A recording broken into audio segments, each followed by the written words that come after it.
উপাসনা, একেবারে আর প্রায় 2 সপ্তাহ বাকি রয়েছে। উত্তরপ্রদেশের মুখ্যমন্ত্রী যোগী আদিত্যনাথ এই রাজ্যে প্রচারে এসে বিজেপির হয়ে তিনি বলছেন যে উল্টো গুনতি শুরু হয়ে যাবে 4 মের পর।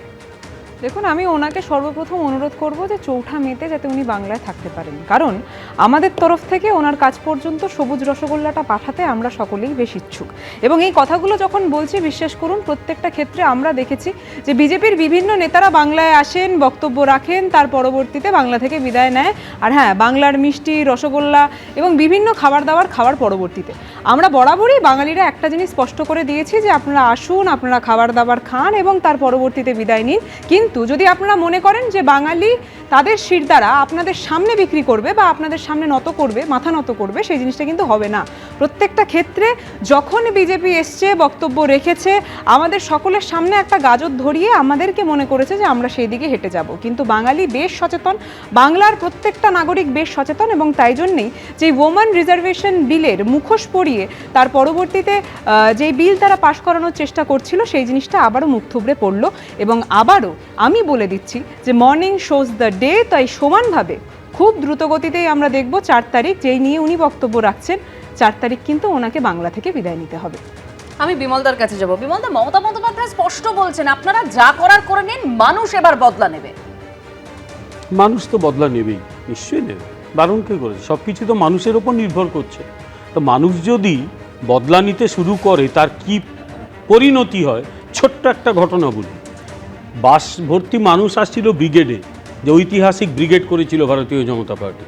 সেখানে ইয়ের মোড়ে কিছু লোকের, গিরিশ পার্কের কাছে কিছু গুন্ডার, ওই তৃণমূল আশ্রিত গুন্ডার মনে হয়েছিল বাসে ইট মারবো, লোকের হাত ভাঙবো, মাথা ফাটাবো, তাতে বোধহয় বিজেপি ভয়ে পালাবে।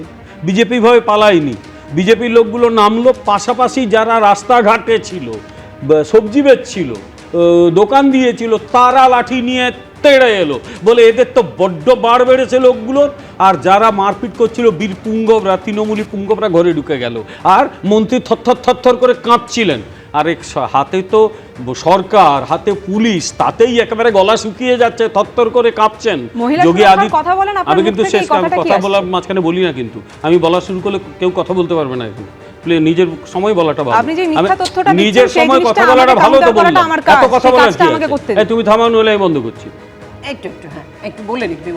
উল্টো গুনতি মানে আমি পরিষ্কার করে বলে দিচ্ছি, এই তৃণমূল কংগ্রেসের গুন্ডা ক্রিমিনাল রাজা করেছে। কারণ দলটা আমরা কোনো ভদ্রলোকের দল বলে মনে করি না, এটা গুন্ডা ক্রিমিনালের দল। এবং সেই দলের হয়ে যারা বলে মানসিকতা, তারাও তাই গুন্ডার মতোই। আমার কথা এখানে স্পষ্ট যে সাধারণ মানুষের ওপর অনেক অত্যাচার এরা করেছে। সাধারণ মানুষ কিন্তু এদের হিসেবটা বুঝে নেবে। ভারতীয় জনতা পার্টির কর্মীরা একদম মারপিট করতে পারে না। আমি সে ব্যাপারে নিশ্চিত করে বলতে পারি, ভারতীয় জনতা পার্টির কর্মীরা নেহাতি একেবারে শান্তশিষ্ট মানুষেরা, মারপিট করেই না। কিন্তু সাধারণ মানুষের দায় আমরা নিতে পারি না।